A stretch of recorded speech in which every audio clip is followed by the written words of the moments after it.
fix the numbers. That's the Harry's Manila Park sign, right? Mm-hmm.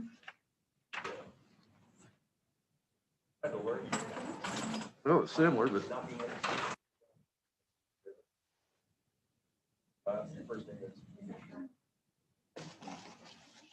Picture.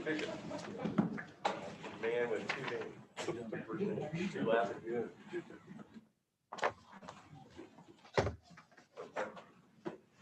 Well, according to the chief.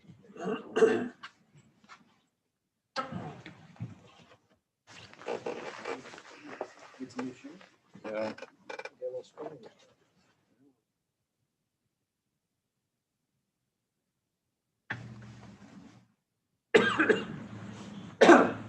Okay.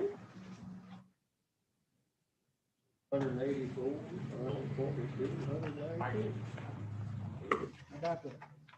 That seems that's rather biased. Yes, sir. I don't know if this is a good idea, if it's a complete accident, but I've been.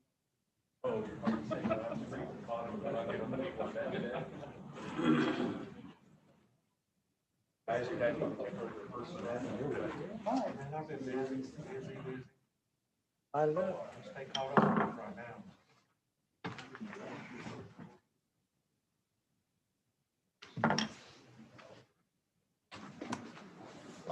We just never learn. Horse behind. In some communities, that's a target.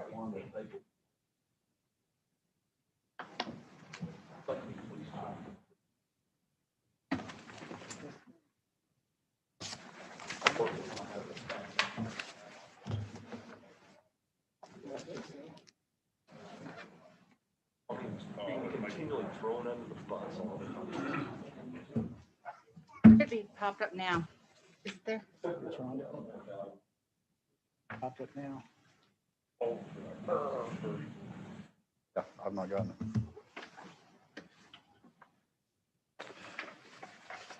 Chairs up here for Don. How's the bear? Ernie. Don. Justin's here tonight. He's gonna sit down there. Oh, he is, okay. I'll scoot down. Do what?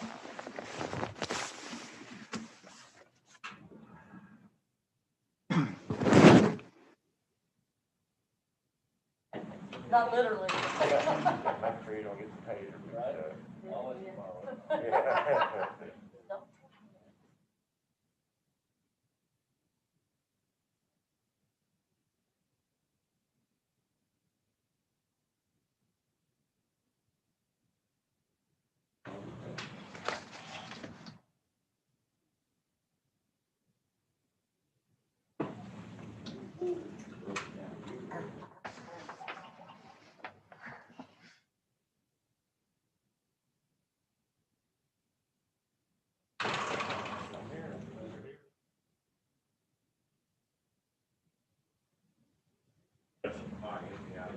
Oh, hey, Anthony.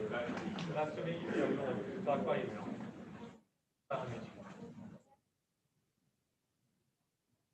Sorry about this. Yeah, I feel like you did that.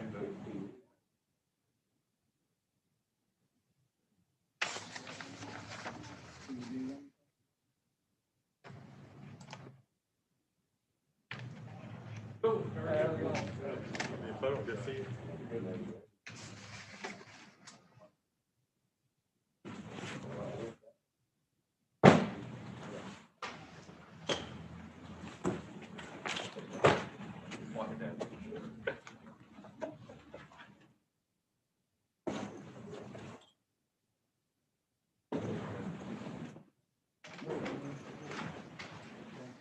Hey, can you see us? On Zoom and YouTube? Or...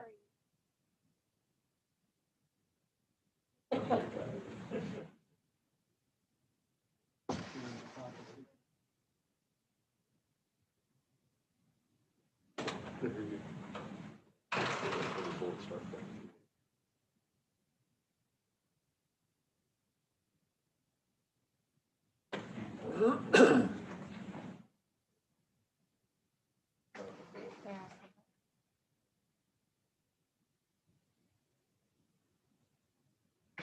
oh, Lord.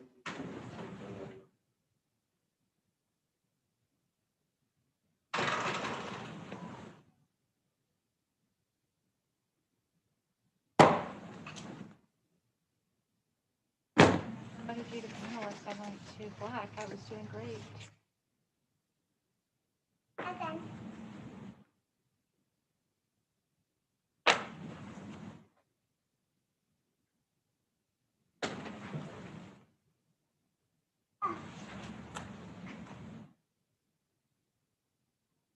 Garber. It's a black screen. It says Garber. I have view and full screen. I'm seeing your screen.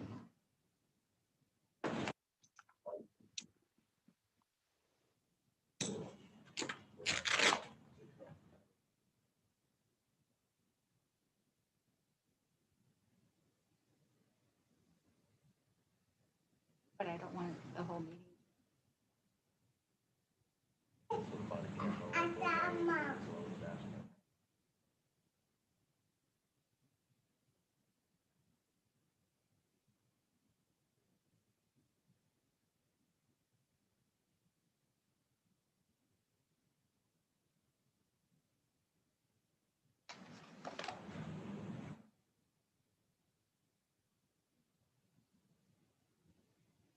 I'm just fine unless you.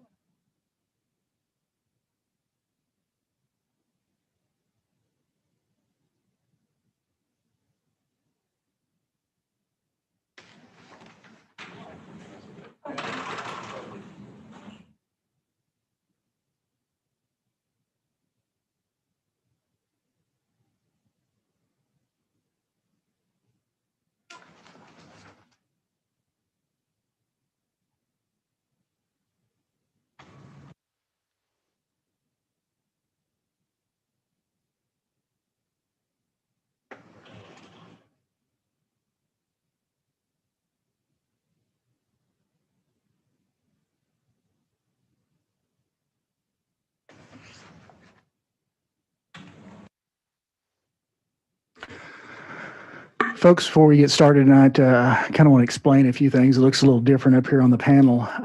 Last Monday, we had kind of an outbreak of COVID in our city. We had 5 firefighters that tested positive.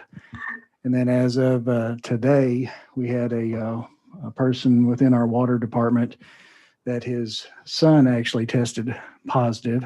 And unfortunately, this individual, along with everybody in our street and water department, and including our head of the department, was all out hanging Christmas lights together yesterday in the park. So unfortunately, I had to let those people stay home until COVID tests come back on the initial person that their son tested positive. So they're under quarantine until we get test results back on the one individual. And once that comes back, we'll determine whether or not they have to go be tested. And also, with doing so, unfortunately, it came to our attention that our recorder treasurer is also married to one of those gentlemen. So she is at home right now. So everybody wave at Rhonda. We wish them the best and wish Scott well. And hopefully her the same. She's at home taking the minutes, and I will be conducting roll on her behalf. So we're trying to make do with what we got. Also, Mr. Clark is at home, hopefully watching as well. I've asked Miss Bybee to come step in because they're the only two that have run the Zoom meetings before. So we have Miss Bybee at the end running our Zoom for us this evening, along with, I've asked Miss Courtney McNair to be on there as well, just in case we have any technical issues that we need to try to get through. So anyway, just wanted to explain the difference in how the council looks and the layout of the room and why we've had to do what we've done this past few weeks. So hopefully I hear that they got shots coming out in the next couple of weeks. So one day we can hopefully get back to normal and get back to work with all this. So with that being said, I'm going to Call the city council for December 1st, 2020 to order. Roll call. Gene? Here. Arthur? Here. Amber? Here. Larry? Here. Who have I got down here? Tim? Here. Don? Here. All right. If we could everybody stand for pledge allegiance.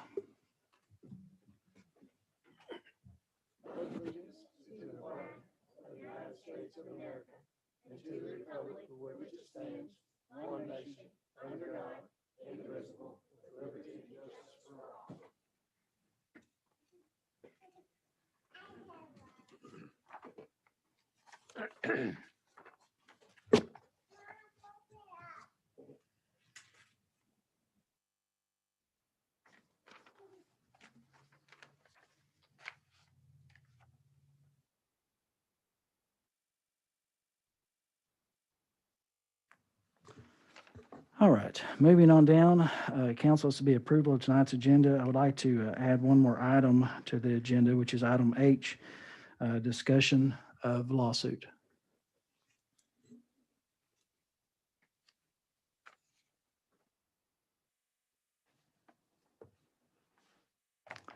And with that being said, I would accept a motion to approve. Motion to approve. Thank you. Second. Thank you. Don, Yes. Tim, Yes. Gene, Yes. Arthur, Yes. Amber, Yes. Larry. Yes. Item number 5, approval of city council minutes from the November 3rd meeting.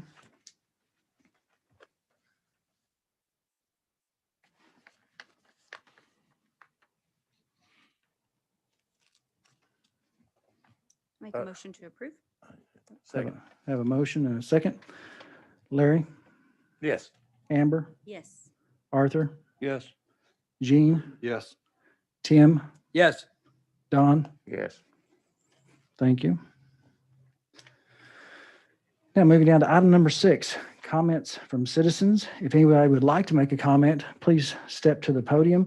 Please state your name. Also, please give us your address. And if you can, keep your comments to 3 minutes or less. Thank you, ma'am. Go ahead. I'm Nicole Burris, and I live on Barrington Road. Most of you know that I'm a mommy with a bunch of children, but you may not know that I'm also a registered nurse. And I wanted to talk to you tonight about the mask issue that's up for discussion for our city. When I worked as a hospital nurse and I was assigned a patient with droplet transmission viral disease like coronavirus, I was required to wear a mask, but not just a mask. I would arrive to my unit and immediately change clothes out of my scrubs into hospital-provided scrubs. I would put booties on my shoes and a covering over my hair. I would then go into my first assigned patient where I would put on a full gown, face shield, gloves, and finally a hospital-provided mask. This was to reduce but not eliminate my risk of catching my patient's illness. After speaking with the patient, I would then leave the room and enter a second empty room where I would take all of that personal protective equipment off, throw it away, wash thoroughly, and before entering the next room, I would put on a new set of gown, gloves, face shield, mask, hair covering, and shoe booties. If I had attempted to wear a homemade fabric mask to prevent disease transmission with a droplet-borne illness, I would have been laughed off my floor or fired. Not only would it not do a sufficient job of filtering out a virus, but I would then be transporting all of those pathogens from the hospital to my car and my home on my clothing, shoes, skin, and hair. But now it's the crazy year 2020. People are fearful of this very real disease and they want to do what they can to stay safe. I understand that. If someone wants to wear a mask, I think they should have the right to, if it brings them comfort during this very stressful year. However, I don't believe that it should be mandated. Did you know that studies demonstrate that consuming sugar lowers your immune system for a full 4 hours after you eat the sugar? And patients with vitamin D levels above 60 and with zinc supplementation and vitamin C levels at appropriate values are significantly less likely to get viral illnesses. It's true, and it's what I've worked to teach my patients during times of illness, along with washing their hands for a full 2 minutes and getting regular sunshine and getting 8 hours of sleep and optimizing their hormone health and consuming a completely healthy diet. But I don't mandate it. I don't insist on timing people in the bathroom to make sure they scrub their hands for 2 minutes. I don't make everyone have a kale smoothie for breakfast. I don't ban Little Debbie or Love's Donuts from selling their sugary goodies. I don't require that everyone take vitamin C or D, because mandating someone's personal health practices isn't logical, ethical, practical, or really helpful. So if you're going to mandate masks, you might as well also mandate gloves and face shields. Be ready to hand out full body gowns and hair coverings. Get those fashionable blue booties that cover your shoes. Be certain to ban fabric masks and change medical grade masks every few hours, because the moisture from your breathing renders all masks ineffective after just a couple of hours. And be fully prepared to have everyone stripped down off in the parking lot before they get into the car, or they're just traveling and bringing all the germs home with 15 them. seconds. Won't that be a sight in the Orscheln parking lot? I know you're in a tough position, and I know everyone's afraid, but requiring others to wear masks is a one-size-fits-all solution that's neither supported scientifically or medically, and I hope you'll decide against that and leave businesses, churches, wineries, feed stores, and the rest to make their own requirements, and let the people of Tontitown have the freedom to do what they feel is best for their own families. Thank you so much for your time. Thank you, ma'am. Anybody else? Going once? Come on up, ma'am. Please give your name and address, please. My name is Zeta Greenlee, and we live at 748 Javella Road. Thank you. Sorry, can't see. My sister, brother, my husband and I have the property at 380 South Clintz that is requesting rezoning from R3 to C2. The Planning and Zoning Board met last week, November 24th, and approved this change. In their analysis statement shown in the agenda packet handouts, the future land use plan for the property is zoned RCN, which was residential commercial neighborhood, and that rezoning to C2 is compatible with this future use. If zoning is passed by the City Council, there are numerous ordinances and restrictions the city has set for each zone, which you all know. Whatever development is considered or planned, the Norris Company will have to comply by these rules and present their plans to the City Council for consideration, and then the council will be ultimately have the last word in what can and cannot be done. I understand our neighbors' concerns with traffic and all. There has been a lot of growth and change in the last year in our city. The Planning and Zoning Board also stated that with zoning changes on our property, the Clintz Road would have to be widened, and then a traffic light and a turn lane would be added at Clintz and Highway 412, which would help with this traffic flow. I too thought that there was enough apartments in Tontitown, but if you think about it, think about the location. All of the apartment complexes are along Highway 112. And all of these are east of Barrington Road. The Norris Company site, the Reserve on 412 and Clintz, is the only apartments that I can think of west of Barrington. I've heard some gossip, whatever, that someone said these were considered trashy. I really disagree with this. They aren't finished, and when they're completed and landscaping is done, they will be look as nice and perhaps better than some of the others. Also hearing that apartments are for low income, and so to some extent this may be true, but there are a lot of young people leaving home for the first time, working, going to school, and young professionals just starting out who need affordable housing and are not yet ready to take on home ownership. These folks need apartments. There are lots and lots of housing tracts west of Barrington, but not apartments. The planning board also 15 seconds. also mentioned that to draw more large retail groceries and the like to our city, we need larger population to sustain them. All of this growth may be an increase in population for Tontitown, but not necessarily revenue growth. I can probably safely say that biggest part of the folks in the Highway 112 area apartments don't spend money at Tontitown businesses. They turn east at the light at 412 and frequent the fast foods and groceries and such at the Tontitown city limits.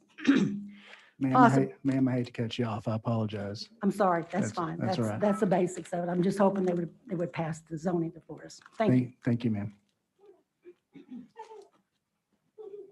Anybody else? Yes, sir. Thank you. Know me, Ray Matigani. Thank you. My property borders my sister's there.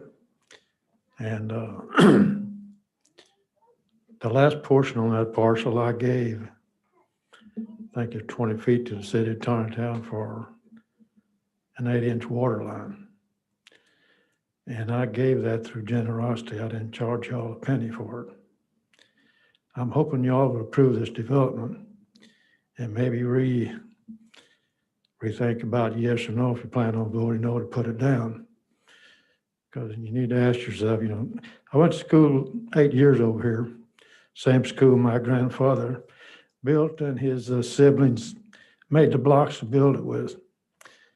And during those 8 years, those nuns taught me we all have a conscience. And it's always there. There's always that little voice that says, no, don't do it. And it's up to us to listen to it or forget about it. I'm one of those that's forgotten about it quite a bit, just like the rest of you.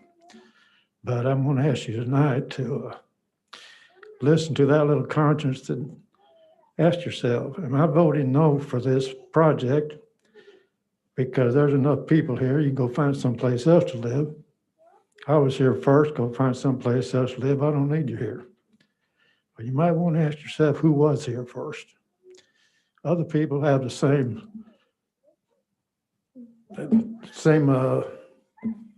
right to live here as we do. And I don't think another apartment building is going to make that much difference. It's also going to bring taxes to the city, help them on that. I think Mr. Norris has already paid for part of that stoplight, culverts and sewer lines and a bunch of other stuff that's on that property. And now he wants to expand it down the last 3 parcels. And we need to get rid of the land then, get rid of that property, put the money in the bank. My sisters and I are up in age. We're the generation next to leave this planet. We're no longer the younger generation. And it'd be nice to have some money in the bank to pay future medical expenses I know we're all going to have. And I've got a brother in Tulsa that almost died of cancer a few years ago. He spent 1 whole year in the hospital in Tulsa, couldn't do anything, and sent him down to Dallas. 15 seconds, sir. He was down there 3 days, and it cost him over $30,000 for those 3 days he was in the hospital. So I hope none of that happens to us or you all, but we need some money in the bank, and I hope you all approve the construction of what Mr. March wants to do down there. Thank you, sir. Anybody else?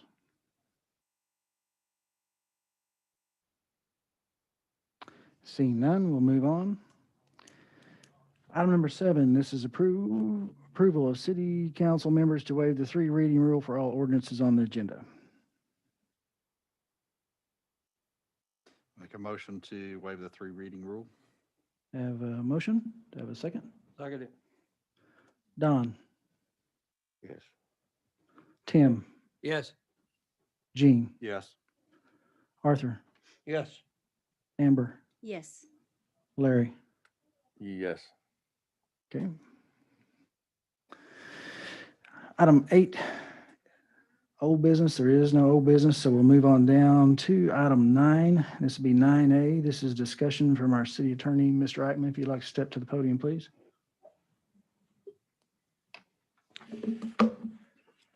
Good evening, council. I believe at one of the last meetings, we had a discussion about roles and responsibilities. And during that discussion, I specifically kind of carved out planning, saying that's a whole other area of discussion. It would have taken the discussion much longer, but the mayor and I had talked about at that time coming back before you with some planning discussion. And I think it's probably a good time because you have a rezoning on your agenda for tonight. And I do believe there's been some discussion around sort of the foundations and principles of zoning in Arkansas, and that what you as a city deal with. And so I wanted to cover a little bit of that foundation and sort of talk about our role in that process and what we do. Also, in your packets, it was included a memo that I had provided to the mayor with some concerns that I had seen dealing with zoning, where I think that it would be well worth the city's efforts to do some work on zoning districts in the city. We keep on seeing the same problems over and over again. And I think a large part of that has to do with the very limited amount of districts, that zoning districts that we have, and that you're having to basically do zoning with an axe, where in a lot of cases you really need to be able to do it with a scalpel. So I'll talk about that maybe at the end, but I do think maybe it's important to cover the foundations. Back in 2018, the council approved a request from the Planning Commission to redo the city's comprehensive land use plan and the map that you all know about. And that process was an involved process. It took a year's worth of work. It took a lot of people to get that done. It's a public process. There were lots of public meetings. There was times when you would essentially have an open house in this room, and there were maps and boards kind of all around, and people put sticky notes on and had discussions, because that whole process where your public and your planning commission and you as a council approve that plan is at the foundation of planning in Arkansas. The Arkansas law requires that in order for you to zone, and as a city of a first class, you are required to have a planning commission, and so you do zoning, that the first thing that the planning commission has to do is the preparation of a comprehensive land use plan, a plan for development in the city. Actually, what starts off with is a study. And then from the study, the result of that comes the plan. And from that plan comes a map. And then from the study, the map, and the plan come the zoning ordinance.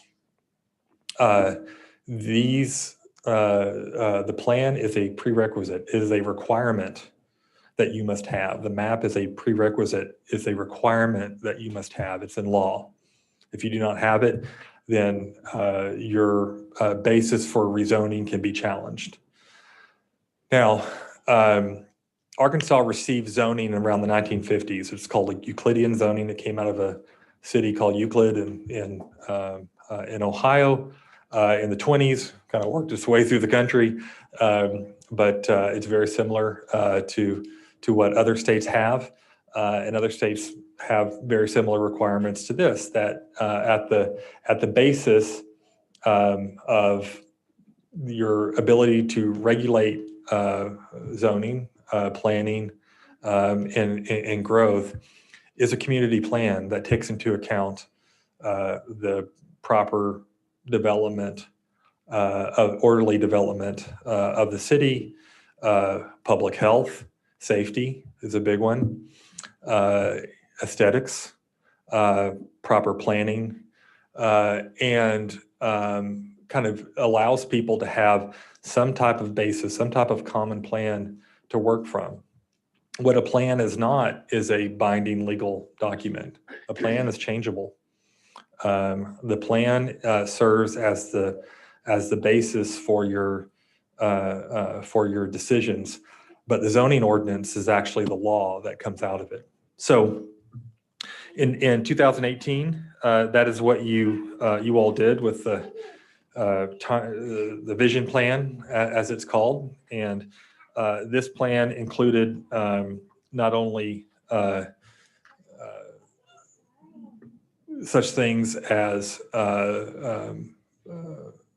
future land use, what what areas of town, what specific corridors where you would see growth, where you see want to have residential, where you'd want to have commercial, industrial growth. But it also includes where you're going to invest your money in infrastructure, in roads and utilities.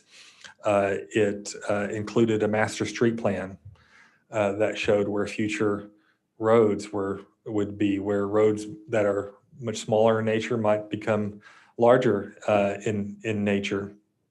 It was, as you flip through and read, it kind of contains a broad section of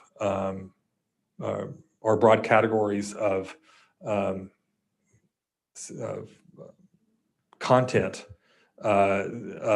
that really kind of forms the basis of where you see the city growing and how in the future. This plan started at the Planning Commission. As I said, there was the public input. There was lots of sessions with the Planning Commission. This was led by Juliet and Courtney at Garber. I think Courtney was an employee here when that was going on. I had some roles as things would come up, and eventually that plan was approved and sent up to the City Council for approval, and then we had a presentation here where that was adopted and where the future land use map was adopted. Before that plan was adopted in 2018, I think the previous plan, I can't recall, Mayor, if that was 15 or 20 years old, but it was the previous plan and maps were from a time before sort of the significant growth that has impacted Tontitown over the last certainly 10 years or so had happened. Most cities that go through this process, most cities of your size certainly, revisit it at least on a 5-year basis. So you'll see, if you look at Rogers or Springdale or Fayetteville, they typically go on the 5-year, 2020 plan, 2025 plan, 2030 plan that they do. So they revisit it on a somewhat regular basis in order to update it. But there's also times when you look at what you passed and you realize that, something has changed, and there's nothing that prevents the Planning Commission and the city from making a change in year 2 or year 3 or year 4. So that's the plan that's before you. And then I think the map is on the screen that is before you. And where that has left us is, of course, that we have our zoning ordinance, and that's where that's our laws that if a property owner comes before you and wants to build a house or build a factory, the law in Tontitown is that you have to have the zoning to do that. And the zoning districts that are provided for in your zoning ordinance kind of still harken back to the previous plan. That is work that still has yet to be done. And I think that's kind of a little bit at the heart of what is causing some current issues over the last 2 or 3 years. I can probably need both hands to count the number of zoning issues that I've been aware of where I've been brought into by the mayor or by staff, where we've had a proposal for rezoning, and because your zoning districts are so broad and so few, they contain a wide range of uses, from a coffee shop to a car wash to a big box retailer, all in the same zoning category. And that brings problems to this body because you have people who are, certainly have rights in their land.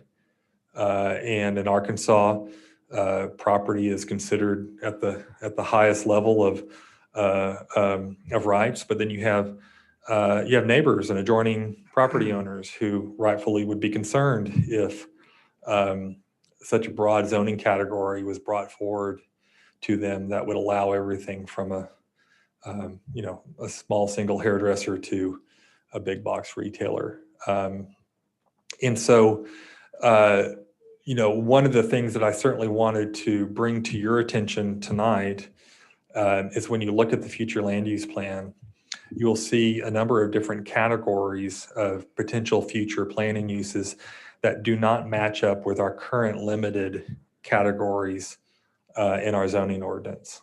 For example, you have two commercial, you have a C1 and a C2, a light commercial and a heavy commercial. You have very little variation within the two. Another example is within your residential that provides you very little variation. And so, it was my recommendation in talking with the mayor this year that work needed to be done in order to provide sort of more articulation, more flexibility in people who are bringing forward such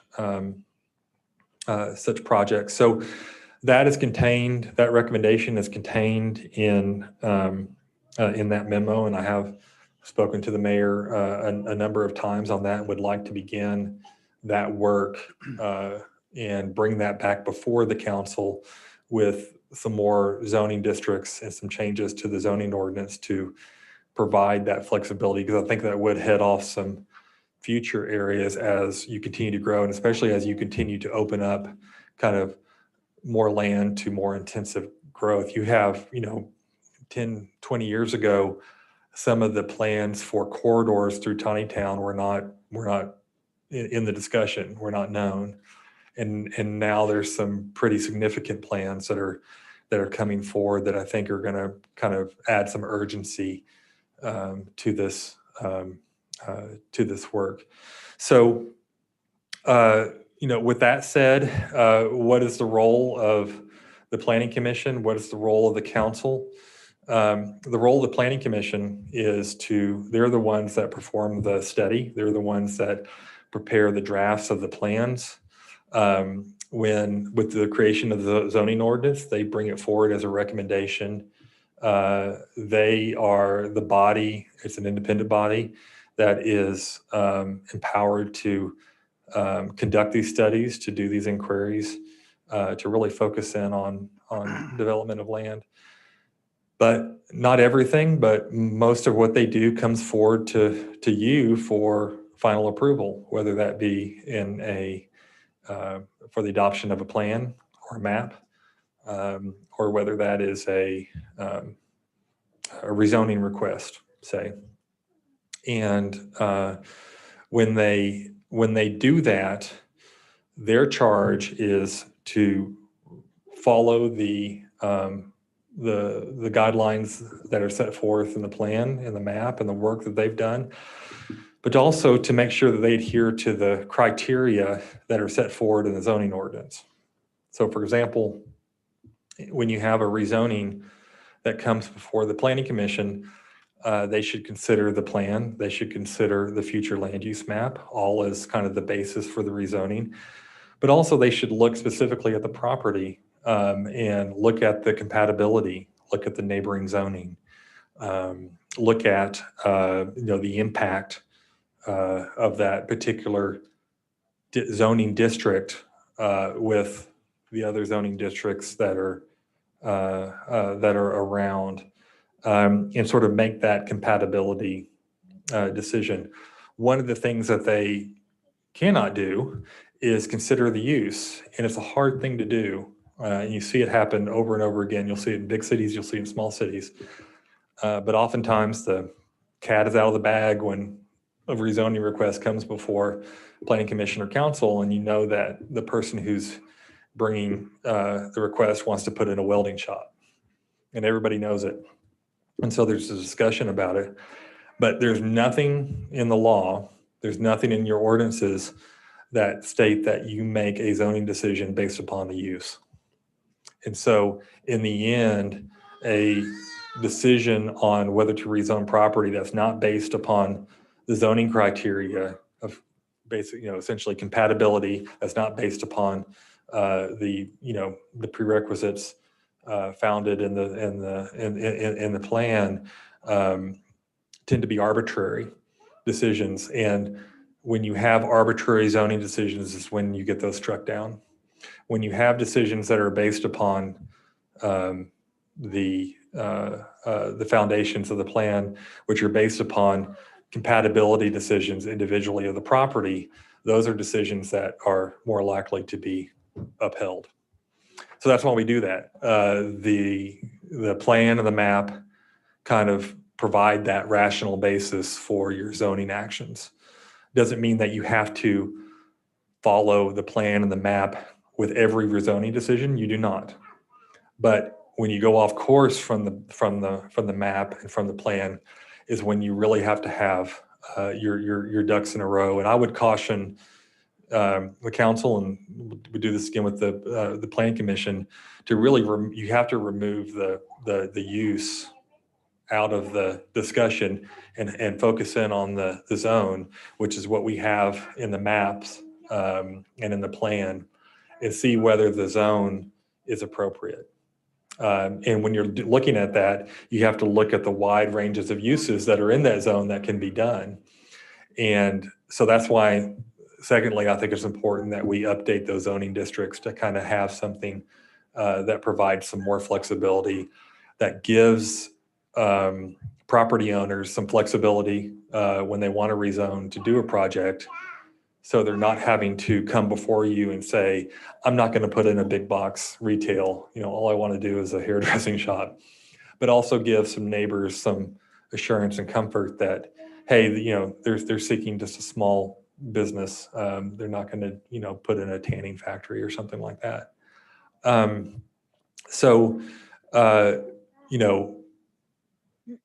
I say that to hope that we kind of have the council's consent on going forward with some of that work and bringing that forward to you all. And would certainly look forward to everybody's participation and opinions and thoughts in that process. I think it's worthy to do, and probably the time is right. You've grown enough. The growth isn't going to stop. You're going to continue to see growth, whether you like it or not. And I think the question is, are you adequately prepared with the tools to be able to deal with it and to plan appropriately? Because if you are, then I think you can do really great things with those tools. If you're not, I think you're going to be reliving the same, planning issues sort of over and over again. So those are that's my soapbox a little bit, but I did want to make sure that we were able to handle any questions, or there's a lot to do with zoning that I have not touched on, but would love to cover any topic that you all want to talk about. You're saying you're going to redraw that map and No. redraw the zone No. areas, or what were you? No, you can. I mean, I want to make sure that we're clear.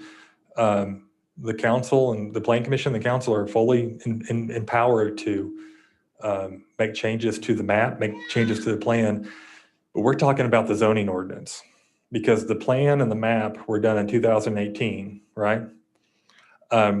If you notice and you probably can't see on the legend of the map, but it's got a number of different kind of zoning categories, and they don't match up with your current zoning ordinance. There's more variety, say. And the work that kind of I've outlined in the memo and that I would propose is to bring that zoning ordinance to provide some more variety within the zoning ordinance to give some options. Yeah. Now, as far as the map and the plan goes, at any time, the council can make a change to that. It is not a granite and stone document, but it should be a guide. It should be something that that you use as a, foundational element. But in the wording of it, even it's a future land map. Every day we're living in the present and we have to, there is a. Things change. There, correct. A great example of that is the proposed bypass. If January, Asa Hutchinson calls Mayor Colvin and says, guess what? We're going forward. That is a massive change in your city. If and when that project goes forward, that would have a big impact on the northwest side. That would probably necessitate a rethinking of that plan and some changes. But that doesn't mean you have to have a new interstate bypass coming through to change a plan. It can be done because of changing conditions or changing thoughts. It can be changeable. It's Arthur. Years ago, I'm the only one left on the council. But when all this rezoning went through years ago, people tried to get it, we tried to get it, 4 houses per acre. Nope. We're not one vote for 4 houses per acre, 3 houses per acre. Mm-hmm. So everybody was satisfied with that. This property is zoned 3 houses per acre. Okay. I know what the map says, and people said I voted for it. I did not vote for that map. I was not here. But what supersedes the other one? Does that map supersede all the ordinances, or does the ordinance supersede all that? No, the ordinances are the law. The map is sort of the foundation. See, what the map shows is what you all envision for the future. Just a guide. For zoning. It's like a guide. It is not a legal document, but it provides the foundation for the decision. So let me put it this way. When you all pass any ordinance, but certainly with a rezoning ordinance, it has to have what's called a rational basis. In other words, were you to put a blindfold on and I were to give you a dart and you threw it at a board that said R1, R2, C1, C2, Right. I1, and that's where the zoning decision, how the zoning decision was made, that would be called arbitrary. And that zoning could be overturned easily because the basis for that decision was a blind dart throw. Whereas in the law, if you have a plan, if you have a future land use map that says in this area, we foresee RE or we foresee C1, and you make that decision, then when that gets challenged, you can go to a court and you can say, Judge, we followed what the statute said we needed to do. We did our study, we did our plan, we did our map. That map and all that public comment resulted in a decision that this should be C1. When the rezoning came before us, we used that as a basis and looked at other factors and decided it should be C1. You're going to win that case. And I've won those cases over and over and over again based upon that because you've put the thought into it, you've put the work into it. Your ordinance has a rational basis where the blindfold dart does not. And that's where the difference is. Yeah, but where's this going to stop at? Everything, there's 5 pieces of property that's been sold. It's all R3. If it goes for the planning commission, we want to do commercial here, commercial here, and commercial here, and commercial here. Where's it going to stop?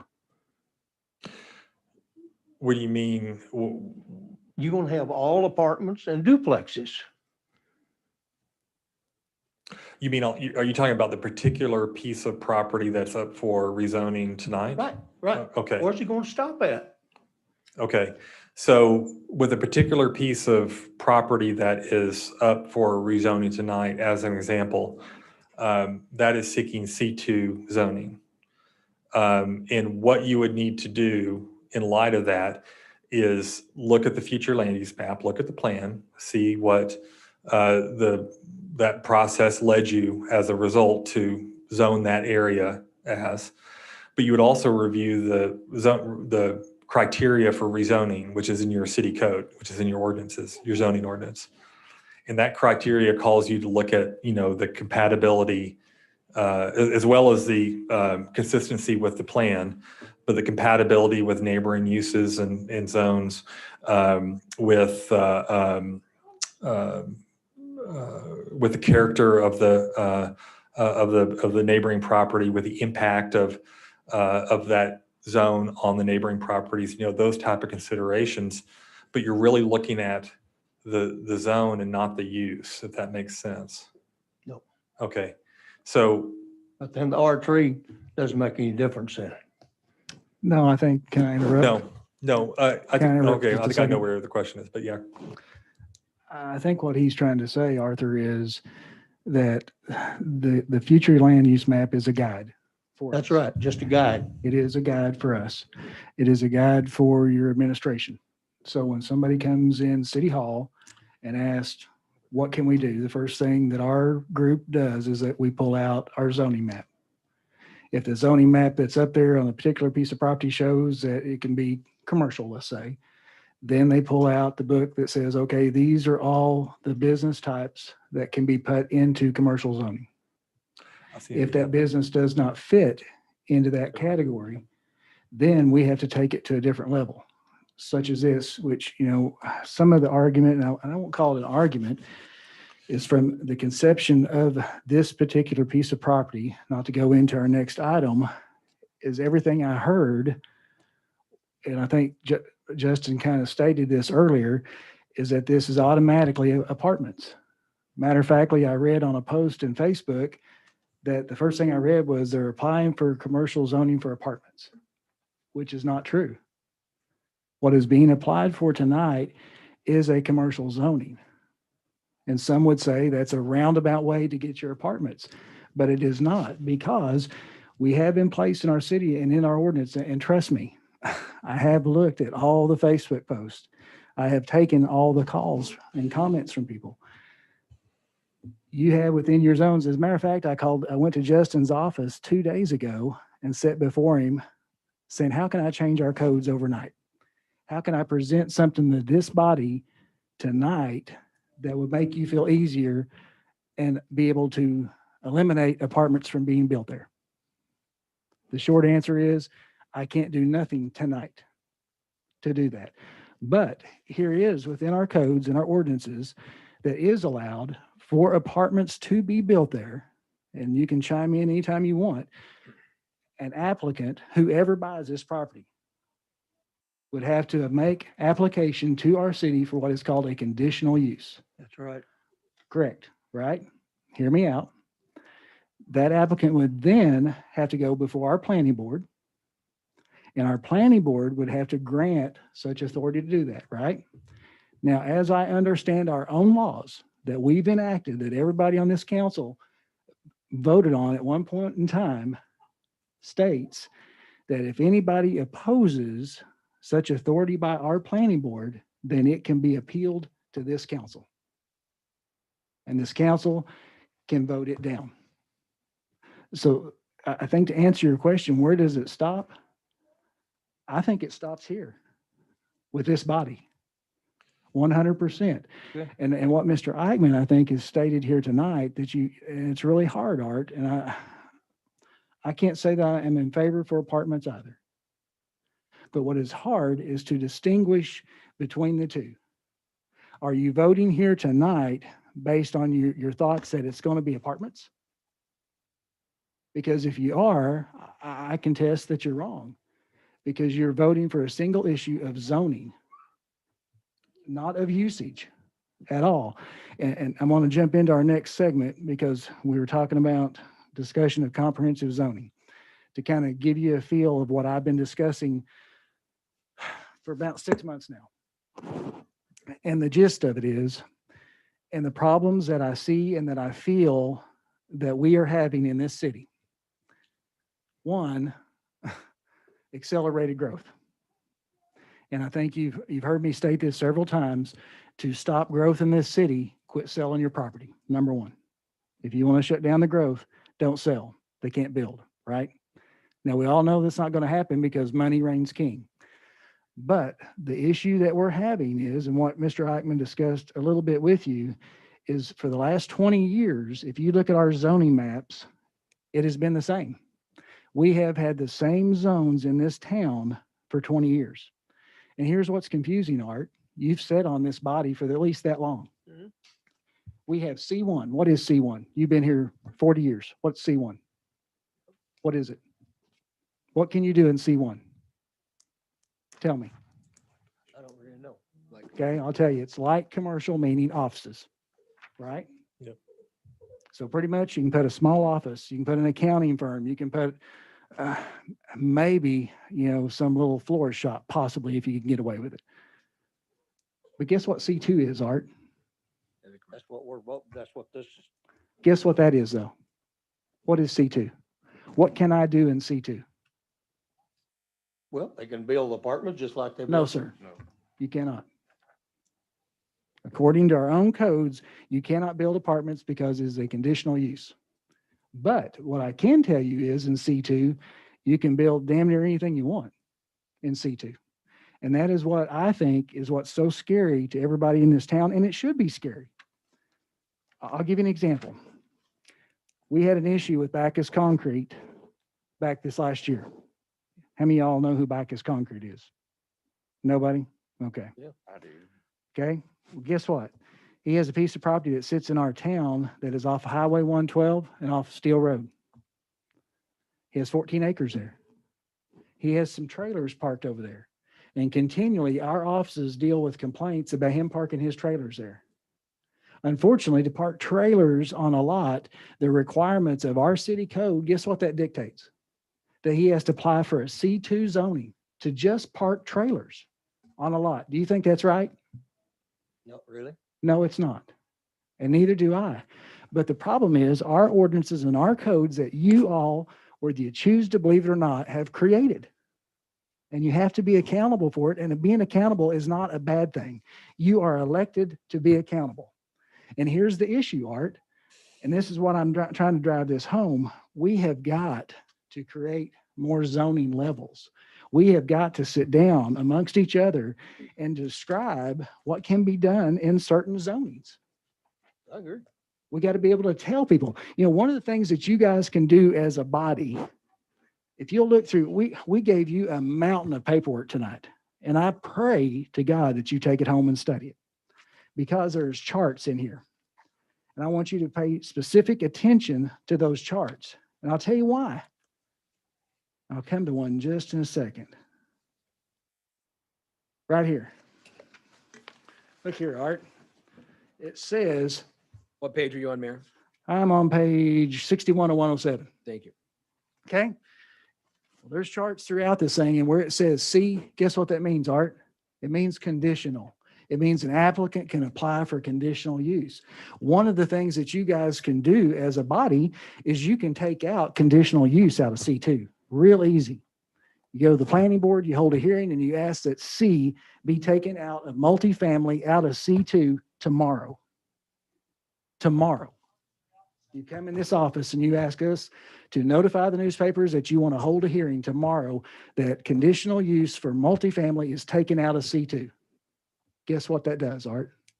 That makes it to where the applicant cannot even apply for conditional use for apartments in C2.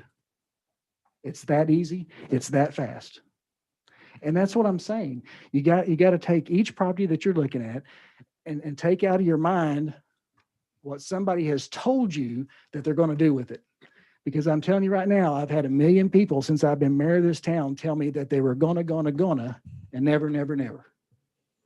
They can tell me all day that there's going to be apartments out there. And at the end of the day, I will believe that when I see the apartments in the air. So I have to look at things realistically. That yes, the applicant tonight is asking for commercial zoning. And that's what I have to take as what they're doing. But I have faith, and trust me, I was in Justin's office for 2 hours hashing over with him how to change the laws of Tontitown tonight to make it to where apartments could not be built, whether you believe it or not. Was I? Yeah. To try to fix it for you. but I can't without a hearing to do that. But what I am asking and what Justin is talking about is I want the ability to create some more zoning levels. I've talked to Juliet Ritchie. I've talked to Courtney McNair about putting this idea together for us. I mean, I'll give you another example, Art. All of you guys. He mentioned a new highway out here, 612. By a show of this council's hands, how many of y'all think out there on a new 612 that should be commercial? It's the interchange, around the interchange it should be. Right. I totally agree. And I've stated this to you guys time and time again about our future land use plan. I brought it to you guys 2 months ago. Matter of fact, you took a picture of it. I'm familiar with the map. What did I say that night? What did I say? If you remember, what did I say? If you don't like it, please change it. Please. I understand what you're saying. Because the difficulty for us as your city administrators, we are not legislative. I cannot change our rules. You guys can. And if you don't like it, change it. Please help me, because truthfully, I am really tired of explaining to developers when they ask me, what can you do in Tontitown, to then hear all the gossip. I ain't never going to vote for that. Well, then change the map so I'm not lying to somebody. Because all I can tell people and all my staff can tell people is the zoning says this and my council voted on that. Now, whether you were here or not, Art, I apologize if you missed it, but you are a member of this body and it was voted in. So therefore it is yours to own too. I'm sorry. That's just how it is. But I'm telling you, you can change the multifamily deal by changing one box in a chart, taking that C out and putting NP in there. And that fixes, am I right? That is correct. In 15 days, you got to have a hearing. Am I right? Hearing before the planning commission recommendation to council votes on it. So it's a process, but it's, as far as planning goes, can be done relatively quickly. I think the problem is that if that's the only thing you do, then you remove that use from C2, which I think you've had some apartments built in Tontitown with that zone. You got to have appropriate multifamily zones for that type of project to go through. And I think you're very limited on your residential zones. You're capped at your density. So, but we do have a chart that says C is still out in duplexes, triplexes, quads, and then apartments. So I think that's why the whole thing needs to, you need a zoning category for the various levels of density of residential. I agree. And here's another issue that you guys have not even looked at that I think is of great importance. We have this MF category that allows for 16 units per acre. Okay, that's all well and good. But can you guys kind of see the realization that maybe you could have some staggered, that maybe 16 is too much? How about putting some in there that says 8 units per acre, 4 to an acre, to give some transition for folks? I think one of the things that is bothering me or weighing heavy on me right now is I look at this next item on the agenda and I read all this stuff and we send out letters to people all around within 200 feet, right? And I counted and we had 5 people that were for this zoning. We had 6 that were against this zoning and 3 of those 6 was in the same family. But what was interesting to me the most is in the 6, they all stated no more apartments. Now make me understand something. And I'm not taking sides. Whatever you choose tonight is whatever you choose. But nowhere in the letter that we sent anybody did we state in that letter that the applicant was requesting to build apartments. Is that letter in this stack? I did not see that letter. Yes, it is. That is the letter? That's one of Okay. that's one of their So responses. that's the letter and then there was I read them and I noticed that 2 things that were interesting. One was that there were a lot of Greenleys. Right. And there are a lot of Understandable. a lot of Taldos. Understandable. A lot of Taldos. Yeah, there's some So Taldos. we're not there yet, but I'll get there. But my explanation is I'm wondering, they are even confused. Our own citizens are confused because even in their comments, I don't want this because I don't want apartments. And that verbiage was consistent, wasn't it? Well, Most of them was. Pretty wanted it much. to stay. The ones against it wanted R3, weren't against growth, wanted R3 to stay. The ones for it were wanted the commercial. The ones against it wanted the R3 to stay. Well, these are three from the Taldos, and they all state the exact same thing. So I'm thinking Terry must have wrote all three, that he did say R3. So we'll get to this here in just a second. But my explanation to you guys is like Justin said, I truly believe that we are going to continue to have these fights. We're going to continue to have these arguments because there's this thing that I call NIMBY. You ever heard of that, Art? It's called Not in My Backyard. And usually, and this is what is really bothersome to me about this one, is we've had this map since 2018, but now we haven't had an argument until is being built in somebody's backyard that doesn't like it. Now, if we profess that we absolutely did not like this map today, then we shouldn't have liked it in 2018, do you think? Right? Well, it's It was sold as a future brought a lot of plan. It wasn't confusion. sold Yes, as it a is. It development is sold as a future plan, Don. plan, It future is plan. sold as a future plan. Correct. You're So we correct. adopted And that's why I said we can change it any time, Don. I agree, I understand. But it just looks really odd that the only time we want to change it is when it gets built near us. No, that's not my reasoning at all. Really? Yeah. You didn't say that when you had other votes. When I had what? When we had other votes on properties, I didn't hear you say that, though, is my problem. I made my deal. I know you did, and I heard you, and I listened to you, and I don't disagree with you at all. But it's just hard for me to believe when I know your property is owned commercial too.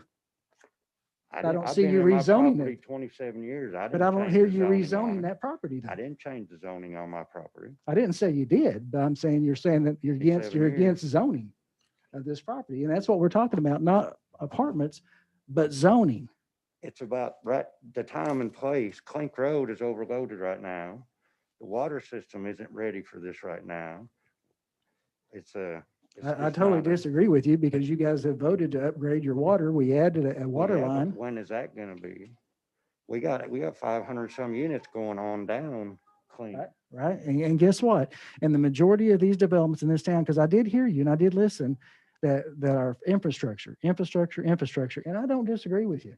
But I profess that the majority of infrastructure that has been built in this town has not been built by us. No. It's been built by the developers. And that any requirement for upgrading water, streets, or power is on the developer's back, that they have to bring that in. You, the council, has already voted this past year for the water line upgrade that Mr. Clark reported on. The only difference is that we reported at the last Cal meeting that's been recommended to us to go to an 18-inch line instead of a 16-inch line. Instead of burying it twice. That's east and west on the highway. That's Right, not going up because you have a concrete culvert out here that we got to go through, is why they're upgrading that line to a 16-inch. Now, going down that property, yes, whoever develops to the south is going to have to upgrade if they want to be able to build there. That's not on the city's dime to do it. Same way with sewer. But anyway, my talk here tonight is about the zonings is what I'm thinking. That is what I want you to listen to, because what I'm going to present to you guys in a very, very short future, and I've already talked to our planning board about, is creating more zones to hopefully help you, the council, that we put in zonings for specifics for a reason is why we want these areas. That it's not just a haphazard. New zoning areas, which I totally agree with that. We need more, but you have to redraw the map. I don't disagree. I think, like Mr. Eichmann hit on it, we are growing at such a rapid pace. And like he said, most towns revisit their future land use map every 5 years. We enacted this map when? 2018. 2018. But we have had such an accelerated growth, and not just us, all of Northwest Arkansas, that I recommend, and I think I've already said this to you guys a number of times, we need to continually look at this map. It is a living, breathing animal that we need to be looking at and readjusting it. If Philip Taldo and the state allows us to have the Javello interchange, which they haven't yet, then yes, I'm going to demand that you guys look at it immediately to get me some commercial in there. If he gives me another intersection, I'm going to say, give me some more. because we have to be physically looking at this. It's just like your budget. Your budget is a guide. Whether you choose to believe it or not, it's a guide to your spending. This map here is a guide to how Tontitown is what we hope it to look like. And that is on you guys to tell us how you want the city by you listening to your constituents. The road use map, the future road use map that we have you guys looked at it lately? No, No, I looked but at we my- have it I out there looked that at we my need to look at survey. it. I looked at my survey one just the other day. Just the other day, but I'm saying we need to have it out all the time on our desk. James and his guys are always looking at the water and sewer map.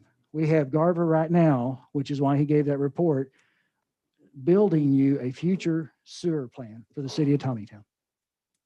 Because we see the accelerated growth on the west side is what we're predicting. That's why you guys allowed me to take the governor's money and put it towards the west end of town, if you remember, some 3 years ago. So that's all I'm asking for us to do. And I want you all to be a part of it. When I come before the planning board again this next month and I present to them this plan, and I got one of them sitting back here and he can profess that I have already told him about it. I want you guys there. I want your input there. I want you guys to tell us what your constituents are wanting from us for Tontitown to be. But to sit and say that we don't need no more growth, that's not the answer. Well, we need It will growth. it will grow around you or over you. I have told you time and time and time again that the wave is here. The tidal wave is We here. don't have to just surf it right as fast as we can, though. We I'm can not slow it saying I'm down. not saying we don't, but I'm here to tell you that when people put signs in their yards, they sell. Oh, I agree with that. And you can sit here all day and tell me how you ain't going to allow this, you ain't going to allow that, and that's fine. You don't have to allow it. But I can honestly tell you that what could be built there could be way worse than you can even know. Well, I'm not- And I'm that is not opposed- I'm not because of the opposed to state growth laws and- passage of their plan that they did 2 years ago, where they have handcuffed us. What do you mean by that? They passed a law 2 years ago, and I call it the Roush-Coleman Law, and he'll probably sue me for saying it, but we cannot control any design standards in our city For residential housing. on residential housing, which basically means, not that anybody would do this, they don't have to put shingles on it, they don't have to put brick on it, they don't have to do anything. I don't even think they have to conform to our size restrictions, but that's to be debated. So that's why I argue all the time, and I try to explain to you guys that you really got to sit and look at your plans, design your plans around it. I am all in favor of conditional uses, and I'm all in favor of PUDs, and I'll tell you why. Because PUDs and conditional uses, we get to demand what we do and make them do. You guys can disagree with me all you want, but at least we have the power to tell a builder what they're going to build in our city with one of those two options. So anyway, I'll get off my soapbox and let us move forward. Are you And Mayor, good? can I address one thing that Art mentioned? Because I think I understood late what you were saying, and what gets confusing about planning is that sometimes we use the same terms to mean different things. The zoning ordinance has a map that's associated with it. So I think probably in Renee's office, or maybe in another office, there's a big current zoning map. Is that the current zoning map? Yeah, okay. And when you rezone a property in Tontitown, what you're actually doing is you're amending the map. It's different from the map that was up on the screen. That's future land use. That's perspective. That's where you see growth or change in the future. But your current zoning map shows what everything is zoned currently. So that property is zoned currently R3. But for future land use, that may show as a higher density residential or commercial or some other type of zoning district. And so sometimes when we talk about the map, we're talking about two different maps, the future plan, the sort of the perspective, what we want, and then the current zoning, and they're kind of two different things. So I don't know if that was what was getting a little bit confusing, because anytime you rezone a piece of property, you're actually amending your zoning map, but that map that's up there, that's kind of what you foresee in the future, where you see growth going. I don't know if that helps, but and it gets a little confusing. Clear as mud. Clear as mud. Well, let's move on if you don't mind. Yeah. Could I ask Mr. Eichmann a question Yeah. before? I wrote down a note, I'm not sure that it's correct, that you said future land use maps are the law? No, they're not. Required by law? The zoning ordinance is a law. So the zoning ordinance is the legislation. It is the rules that govern zoning and planning and development. The future land use, let's say the future land use map and the plan are the guide. Are they legally required? They're legally required. They're required in Arkansas law 1456 400s. And it's a prerequisite that you have to have in order to do zoning. The problem is, you could have one that you did back in 1960 and just never update, but Tontitown looked, probably had a couple hundred people in 1950. It's come a long way. So the plans have to be updated. But in order to conduct zoning, you need to have a plan, you need to have a future land use map, you need to have master street plan, you need to have those documents in place in order to have it be something that you can actually develop from. And if ever challenged in court, you would want to have it be something that is a living document and not stuck in a drawer for 20 years. So they are required by law, Yes, but they aren't set in stone. that's right. Okay.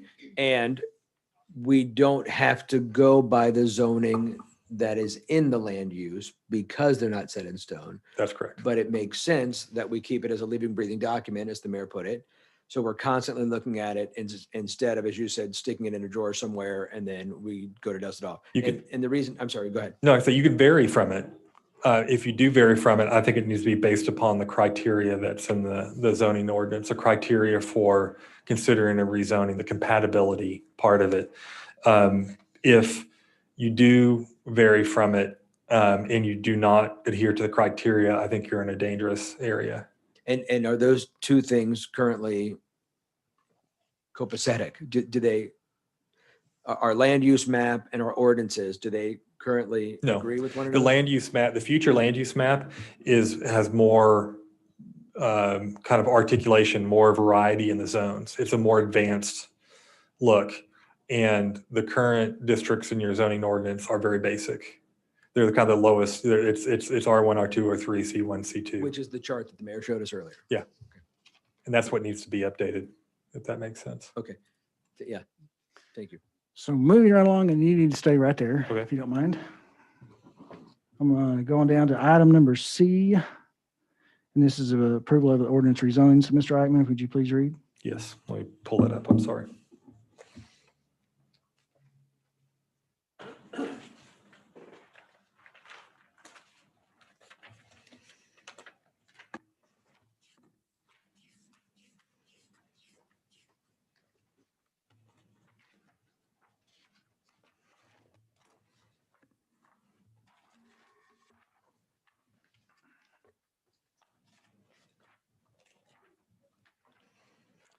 Well, Mayor, I didn't have it turned to the right page in the.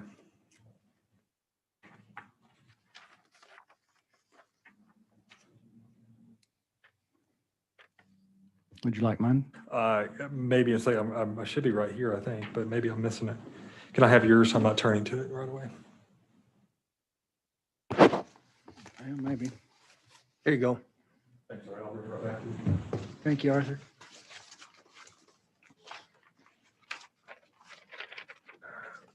City of Tontitown, Washington County, Arkansas, an ordinance rezoning approximately 15 acres of real property located at 380 South Clinks Road in the city limits of Tontitown, Arkansas from R3 Single Family Residential to C2 General Commercial.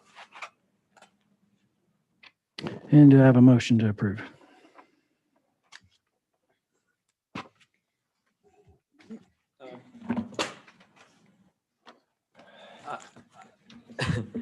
Is there anything else we can chat about in the midst of this? Can we What table what it? we do is Yeah. we do a motion Uh-huh. and then I will ask for discussion. Okay. And then or you can make a motion to table if you prefer. It Okay. doesn't matter, just whatever. Well, at this point, I think I would like to make a motion to table it. I think there's a lot that I just got the minute I sat down, actually a little earlier today, but there's a lot here that I don't think we have enough information to make a good decision on. And perhaps I'm wrong there, but I would like to make a motion to table. I have a motion on the table to table. Do I have a second? Second. I have a second. Discussion?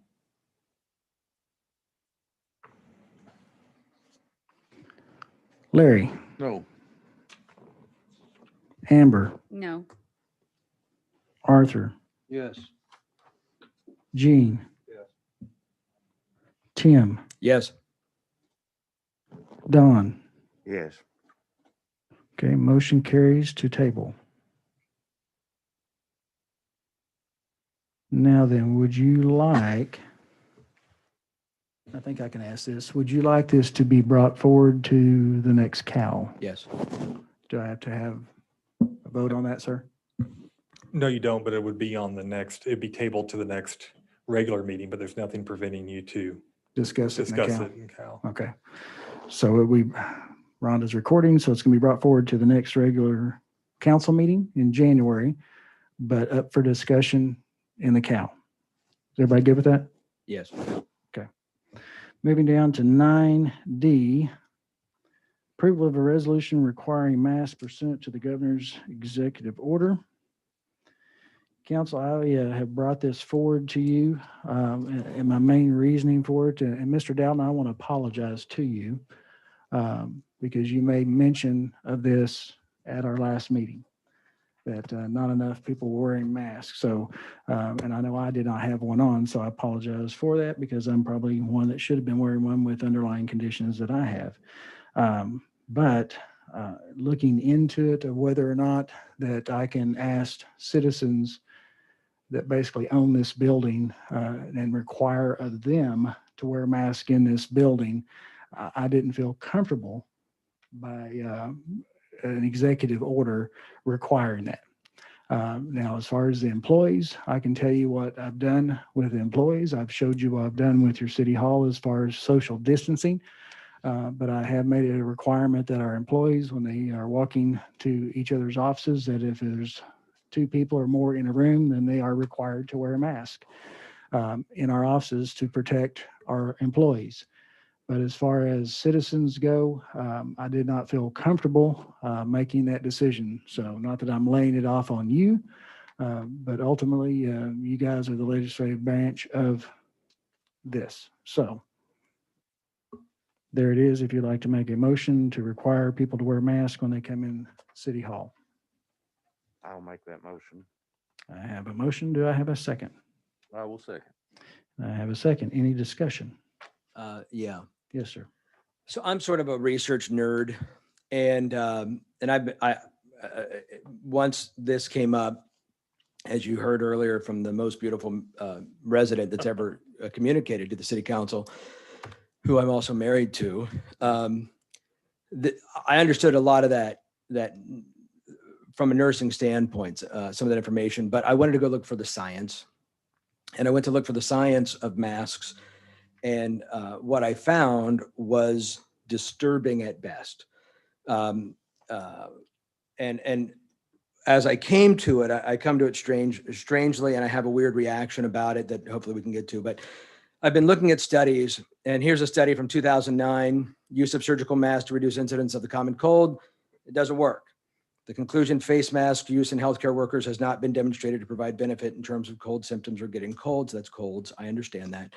Here's one from 2010. It does not prevent transmission of influenza. Here's one from 2012. Masks and respirators to prevent transmission of influenza. There is no efficacy that proves that it works. Here's one from 2015. Cluster randomized trial of cloth masks compared with medical masks. I'm going to set that one aside. That's the one I found really disturbing. The effectiveness of N95 respirator mask in 2016 study shows that they're not effective. 2017, effectiveness of mask and respirators. a systematic review. They're not effective. 2019, respirators versus medical masks. There is no difference in efficacy. They do not work. And in 2020, here's one, effectiveness of N95 respirators against influenza. They don't work. In fact, there's an interesting study on pilgrimages, interestingly, Muslim pilgrimages. They did it in 2013, 14, 15. They published those results this year. And it says face mask use did not seem to be effective against laboratory confirmed viral respiratory infections. Study after study after study after study. The earliest one I found was 2001 on the efficacy of face masks. There is no science to prove that they work. And here's the part that I found really disturbing. The study from 2015 says that if people wear cloth masks actually do more damage to a person than not wearing a mask at all, because we're breathing in those antigens, those antibodies. We're getting them into our system. We're holding them there. And I have a cloth mask. In fact, I brought it. Here it is. It's always in my pocket. It's a nice one. But my mask, which I have with me at all times in case I'm made to wear it, has been in my pocket or in my car for 3 months. It's never been washed. I sneeze in it, I cough in it, I wad it up and I stick it in my pocket. And if I happen to go to the grocery store and touch a cart and then touch my face or whatever, I carry those germs with me into my car on my mask, and I carry it wherever I go. Now, I choose not to wear these because they give me headaches, which, by the way, there was another study that talked about headaches from wearing masks. And here's the conclusion I've come to. I know it's not popular, and I want you guys that want to wear masks to have every right to wear a mask. But I don't feel comfortable knowing what I now know about the dangers of wearing masks to certain people, and everybody, really. It's not a certain people group. If we're putting people in danger by having them do this, that's the problem I have. I understand how people want their freedom argument and all that stuff. I totally get it. But when I look at the science, and there isn't science to support it on one side, and there is science to support that we could be actually doing danger to people who are wearing them on the other side, I can't in good conscience vote for that. You don't have to agree with me. I know I'm only one vote, and you guys can certainly outvote me. But that's what I have to say about the matter. Anybody else? Dr. Fauci in any of them studies? I did look at Fauci. Fauci, by the way, said that masks were largely symbolic. Humor me then, would you? Do you mind if I add? Go right one ahead. thing? There is the governor, I mean, regardless of that discussion, the governor has instituted a statewide mask mandate for indoor settings. So if we're closer than 6 feet. Which we are here. If you're in an indoor setting from which you are with people who are not your family members, and for which you may be in contact with somebody within 6 feet, which is most indoor environments. So I would say that you are under a statewide mask mandate. I think what this simply does is just make a business decision for the operation of City Hall. So I don't want to get into the mass debate, but I did want to point out that there is a statewide mandate. But as our attorney, is that a little bit like putting a 30-mile-an-hour sign next to a 30-mile-an-hour sign? Then if the governor has said we need to do it, then why do we also say we need to do it? So everybody has a business decision to make about how they operate in their own business. At our office, for example, we have a sort of similar thing where if you're in your own office space, you can take the mask off. Or I've been in public meetings where the rule has been when you're at the podium speaking, you have the mask on. However, some people have a hard time hearing or following the discussion. So everybody sort of has house rules on how that's done. I think this is sort of a house rules type of an issue. And I think when the mayor talked to me about it, he was like, I want the council on board with what we're going to do here, just to make sure that we're kind of all on the same page. So that was the purpose Understood. And the state mandate has certain outs, right? Certain people that don't need it. We don't. So how does it affect kids? How does it affect people? It would be up to the mayor's order. And the thing, it's designed to be flexible, because if it was designed to cover every contingency, it would have been too lengthy of an endeavor. Mm-hmm. And so, simply it allows, I mean, obviously we can't make any type of order or directive that's in contravention to the governor's executive order. But it's left up to the mayor to make those decisions, and he has. He said his staff, hey, if you're going to be in the hallway, you're going to be meeting with somebody, put a mask on. And so that's simply what it's. I don't want, in other words, I don't want to make this more than what it actually is. It's simply, if this were your business and City Hall is, that's certainly under your purview, that, you would make that business decision about how it would operate. And I think that's all that the ordinance does. Mr. Mayor, so just to clarify, is this a citywide resolution that you're wanting or it's just for City specific Hall. to? It's a City Hall wide ordinance. City Hall only. And the governor's mandate or the governor's executive order would cover all other workplaces in the city. This has no effect on that. The mandate that we passed prior to was that we would support local businesses, I think is what you're thinking about, Amber. And that if a business owner called on our police department because somebody would not wear a mask in a business that asked for them to wear a mask, then our police would explain the necessity for them to wear a mask. So what I'm asking here is for people that come into these chambers, they're gonna have to wear a mask. Any more discussion? But there's always the Zoom option too, right? Yes, you can Zoom. Okay. You can Zoom. We done?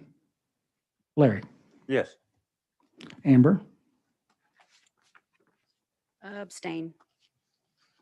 Arthur, Yes. Gene, Yes. Tim, I'm gonna have to go with no on this one. okay, Don, Yes. okay. Resolution does pass. I'll do my level best to have more direction for our audiences at our next meeting. Fair enough? Fair enough. All right, moving on to item E. This is approval to enter into a contract with WatchGuard authorizing the city to utilize its purchasing membership with Sourcewell in lieu of independent procurement pursuant to ACA 119-11-249. We have since, come on up here, Corey. We have since went back and looked at this a little bit more. First and foremost, I was a little fearful in that, and I keep forgetting this, so please remind me, the rules that govern me in the state of Arkansas state that I have to come before the city council with purchases of $20,000 or more. What I have forgotten, the fact is that we are now a first-class city, which requires us to bid out $20,000 or more also, since we're a city of a first class. But there is some exception to that if we opt to go with companies that are part of a state bid program, which Corey went back and found that this company, WatchGuard, is part of a state bid program. If you want to go ahead and dive in and explain it further, because he actually got a reduction in the cost on this from what he previously reported. So Sourcewell is, I can't remember what it was called before, but it's something that we've been a partnership with already. We have a member ID number, basically, that they seek out, vendors will apply to them and they advertise much as we would do for our bid process. They do that process for us, essentially allowing us to, I guess, piggyback off their bid, if that's the correct terms. So is this new bid then, Corey? Is this the thing that, was it Matt, Yes. that Matt put together in the last Cal meeting in the audience? This is what that is?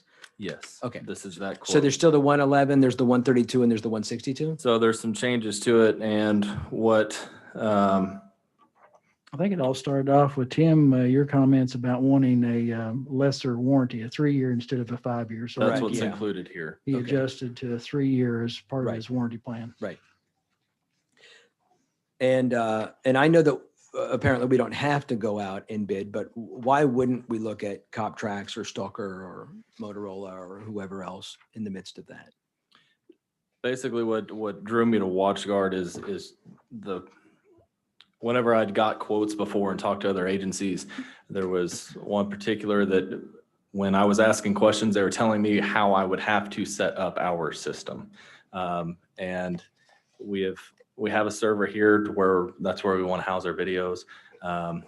One agency would require us to house those videos through their cloud-based storage, and then they charge us for that.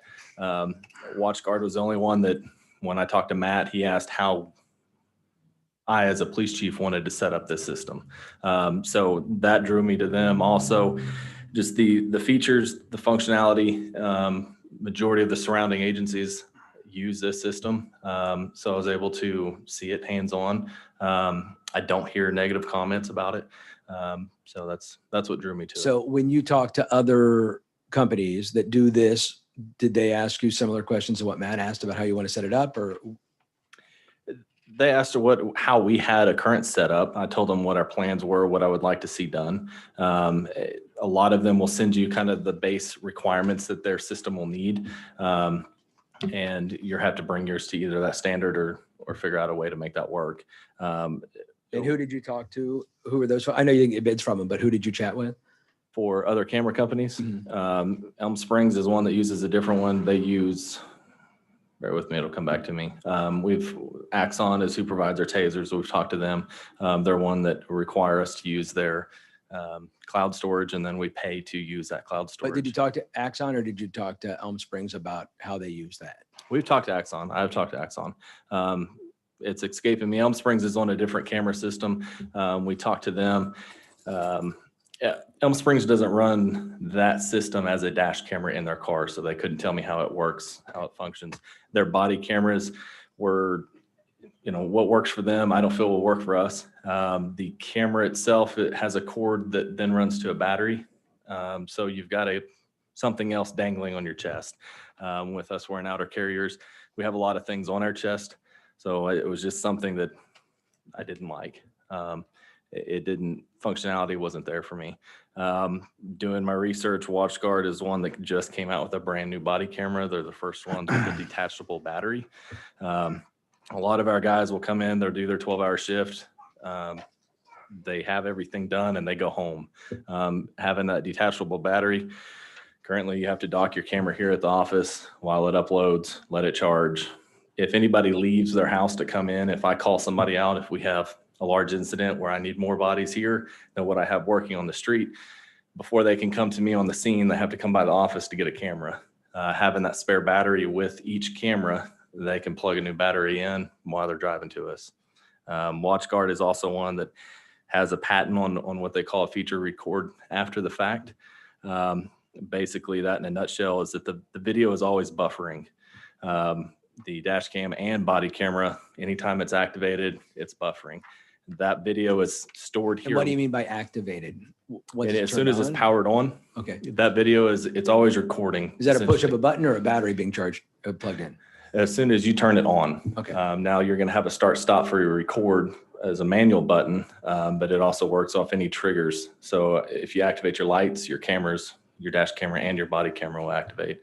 But that video, the term they use is buffering in the background. It's always running and it's always recording video and audio. So depending on how long we want to store that video, a week, 2 weeks, 3 weeks, a month, in that period, we can go back during any time frame that we want and extract video, even if officers didn't trigger an active recording. Also, to interrupt you just a little bit, what our initial plan is to try to get some funding for this. The JAG grant is not available at this time, but if I put in a few calls to some of our representatives to see if there's any funding out there available for police department units. I have not heard from them back, but I'm sure that they'll be giving me a call in the next couple of days. But at current, where our intentions is to pull funding from our 988 funding within our accounts. The 988 funding is for our police departments, that is insurance return, basically. Insurance, expired tag, citations, Right. the money that comes directly to us and can only be used to go into purchases of vehicles or outfitting of vehicles. Right. So currently we have some 90-some thousand? Is that right? Am I thinking Right wrong? now, we are close to 50. Right. And then we've estimated another 40 for next year coming in on 988. So our intent too is to apply for another grant funding source Blue and what's it called? Blue and You Foundation. Blue and You Foundation, which is odd, but they've kind of assured us that we can make application after purchase, which is usually not the case, but that's kind of what we're leaning for. So if there's no further questions. I think because I'm the new kid on the block, I've had some folks reach out to me this month, which has been great. In fact, one of the fellows was here earlier, had to leave early. And I've had an opportunity to talk to a lot of people, and people have sort of brought up stuff to me. And what I'm noticing is that everybody I've talked to thinks that body cams are kind of necessary, that from an accountability standpoint, if nothing else, that we're kind of in that place. As I asked folks, great. How much would you pay for that? Would you pay $111,000 for that? And usually their mouths drop open a little bit. $132,000 for that. Their mouths drop a little bit more. $162,000 for that. Like, what? And from a price standpoint, I mean, I know that the costs are what the costs are. I love the idea of grants. I don't like the idea of spending money and then seeing if dad will pay me back. Is there any way that we can pursue that and table this, or does this have to be dealt with before the end of the year? What we're trying to do is make the purchases so that we can get them installed in the new cars that we've ordered. Okay, and those new cars get here when? We're probably looking somewhere around February, March range for those cars. So it'll take a while to get these in, especially with the holidays. Yeah. So we're trying to move forward as best we can. And truthfully, we're not playing this on the come. I'm just telling you that we're going to try to reach out to get funding to pay for this if we can. But our thought process here when we found out that we couldn't qualify for the JAG grant is that we would go ahead and utilize our 988 funding out of our budget. Mm-hmm. So i.e. if we have $40,000 a year coming in, that doesn't quite cover the total bill, but it doesn't start till 2022. So we have 50 and we have 40. We set that aside. That's 90. By the time we get to 2022, that 988 funding will pay for it 100%. Totally understand that. And I want you guys to be properly outfitted. I want you guys to have everything you need. I think it protects you. I think it protects us. I think that's great. I know that we don't have to get bids, but I would love to see some other bids and see what the pricing looks like. I'd like to make a motion to table to see those bids. Okay, I have a motion on the table to table. Do I have a second? Going once. Second. I have a second. Any discussion on the tabling? Question. Yes, sir. Do we have any special meetings between now and the end of year?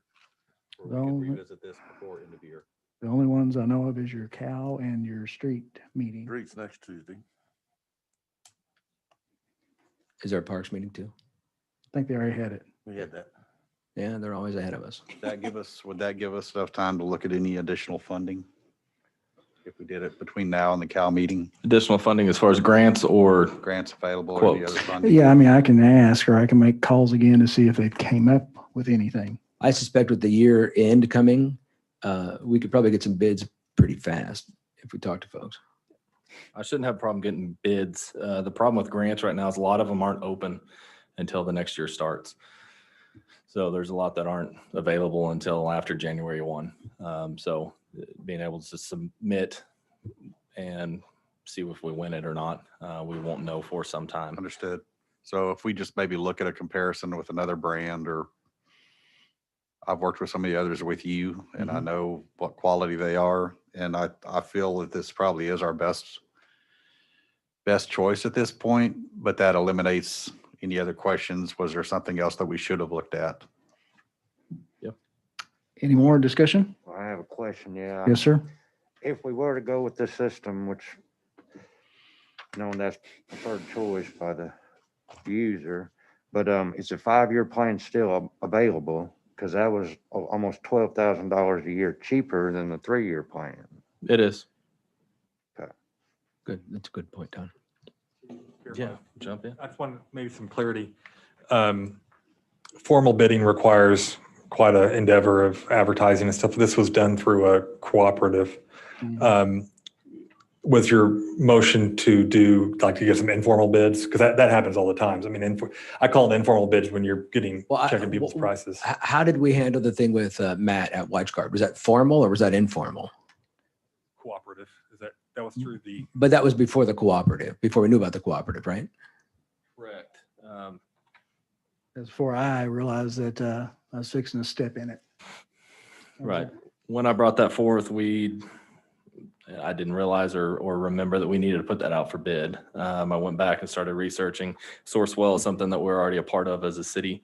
And through that, WatchGuard is an awarded contract through them for this bid process. I'm sorry. I'm trying to answer Mr. Eichmann's question, but I guess what I'm trying to understand is like, however we went about getting the WatchGuard bid, whatever that was, I'm fine with that.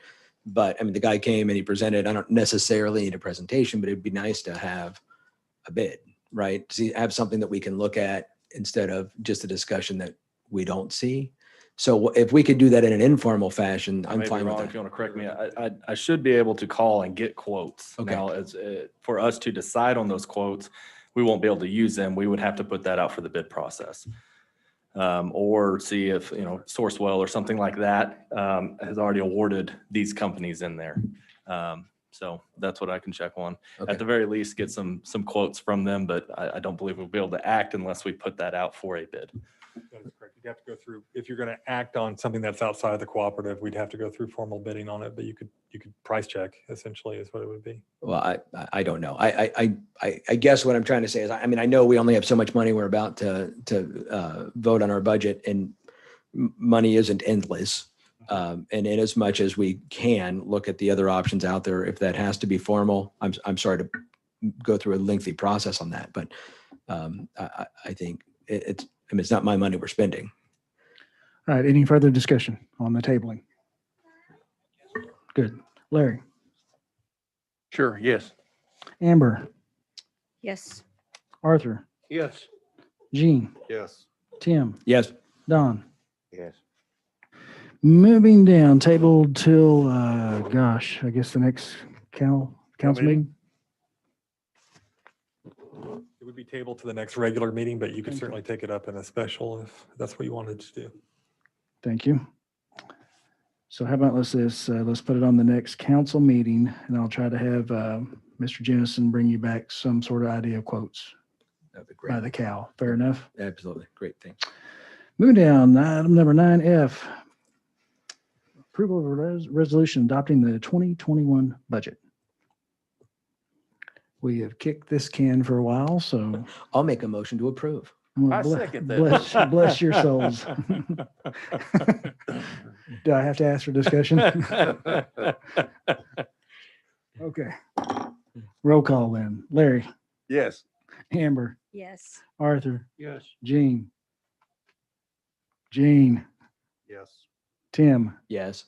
Don. Yes. Budget's passed. Thank you all very much. I appreciate you. Item number 9G, approval of a purchase of sign number 2, entrance into Tontitown. This is Arthur's project. And in case you didn't look through your packet, wow. Very last page.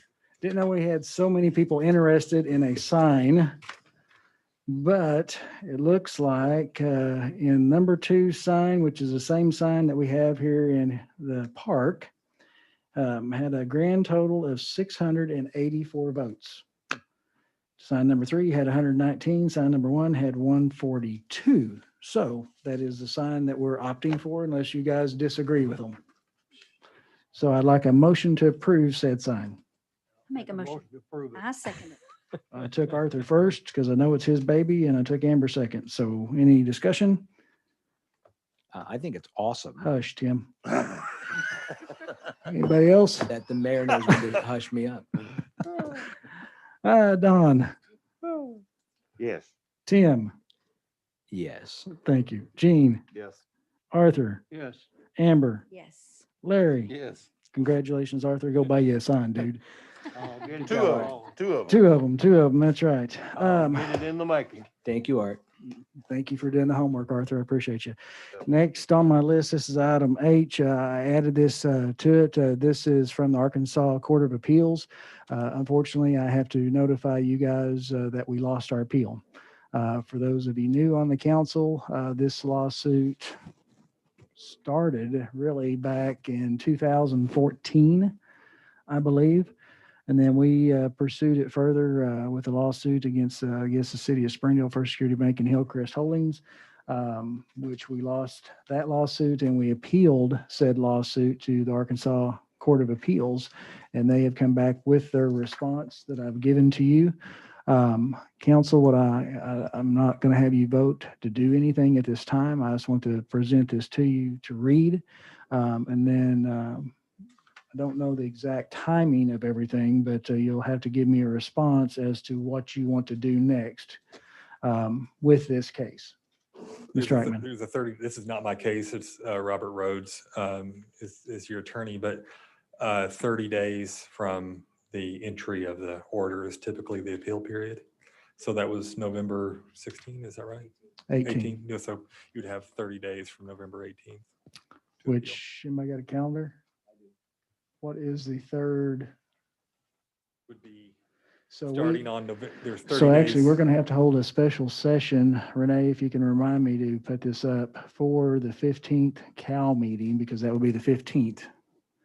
And you guys will have to give me some direction. What's the next level Well, it would be to file a notice of appeal. of the appeal? Which to the Arkansas Supreme Court, there's only 30 days in November, so you may actually extend to December.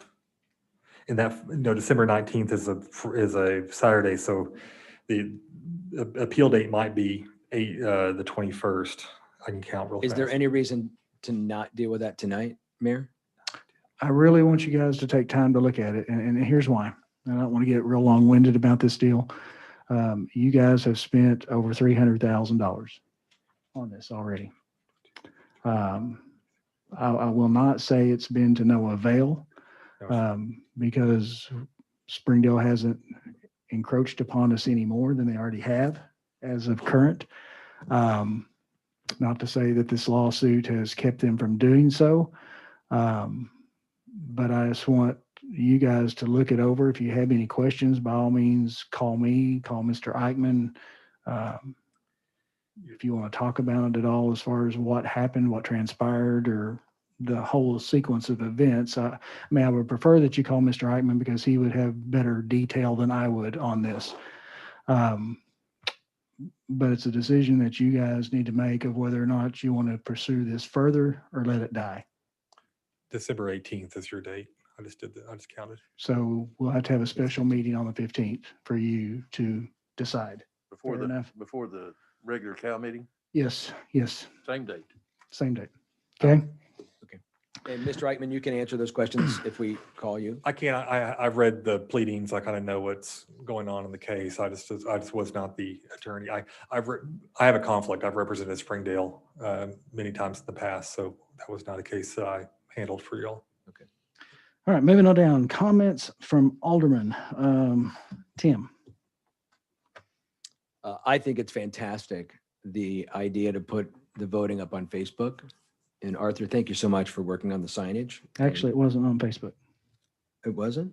No. Oh, you're right. It was on town council or the town website, wherever it was. It was Yes. a great idea to get input from the community, and it looks like we had 945 votes. That's amazing. So thank you for that. And thank you guys for putting up with the new kid. I appreciate you. Larry. Same, pretty well the same thing, but Tim, you may not be here long if you keep it up. That's all I got to say. Don. No comment. Thank you.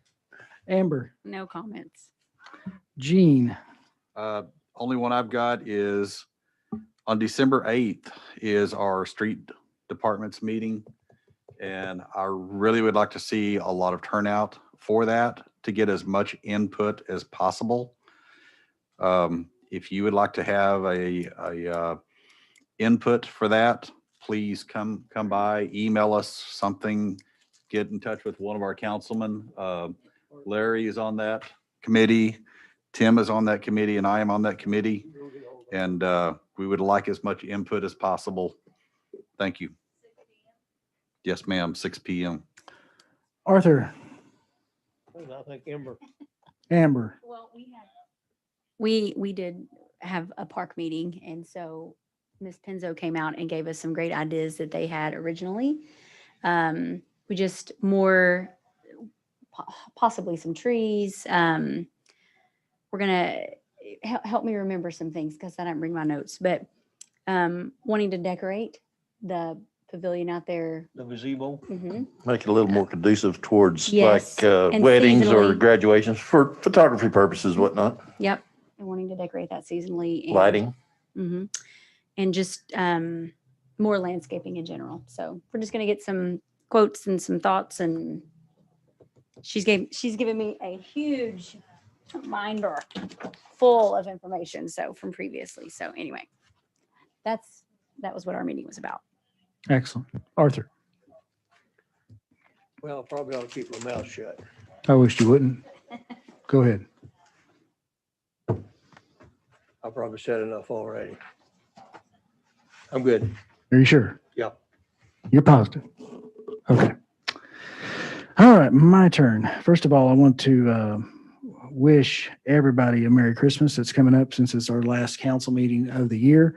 Also to remind you guys that we have canceled our Christmas meeting here at City Hall, which sucks, and I hate that because I think the employees like it real well. Also, I need to report to you because I had a question at our last CAL meeting that I couldn't totally answer. And the question was, why are we over in our street department? And I think I reported to you guys that part of the problem with our street department was the $50-some thousand that we did in repairs. And for whatever reason, I absolutely totally forgot about the biggest reason that we're over on our streets, which is the purchase of the Piazza property, because we did it early in January, I think, of this year, which was $130 some odd thousand, I believe. And I already called Tim and told him about that. So I just wanted to tell you guys, in case you were wondering, why are we over? That's why we're over. Okay.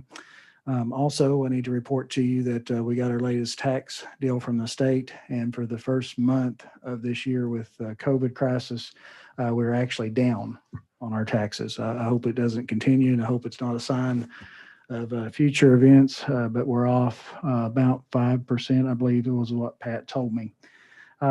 Next on my list, what did I have? It saddens me greatly to inform this council, and I tried to call all the councilmen and let them know, those that would answer their phone anyway, that we are losing our chair of our planning board, Mr. Darrell Watts, Dr. Watts. I hate it that he's decided to step off the planning board. You won't find a finer individual, in my opinion, anywhere. And he will be greatly missed. But as you may or may not know, it is the obligation. Matter of fact, I think Ms. Dowden set this up in 2014, but it is the obligation of the council to appoint planning members. So with that being said, you need to get out and find you one. And I doubt very seriously that you're going to find anybody better. Do you agree? Than Dr. Watts. Very level-headed, very professional. I absolutely loved watching how he conducted his meetings. So please be mindful of our current planning board. They are an awesome group of people that put a lot of thought and a lot of passion in what they do. They don't haphazardly do anything in that room. They think everything through to the nth degree, I think. And I would really appreciate this body finding somebody that is of like mind, if that makes sense. So anyway, with that said, finally, I'd like to address you with some good news. I got this email, about 9:30 this morning, and I'll just read it to you. And this is from Kyle Weaver. Kyle Weaver is with Congressman Womack's office. Good morning. I wanted to briefly update the group on the latest information following some recent interaction I've had with my point of contact at USPS, Kathy McAllister. It is good news. After conducting its review, USPS has decided that it is possible to move forward with implementing the preferred last line PLL request for Tontitown and Elm Springs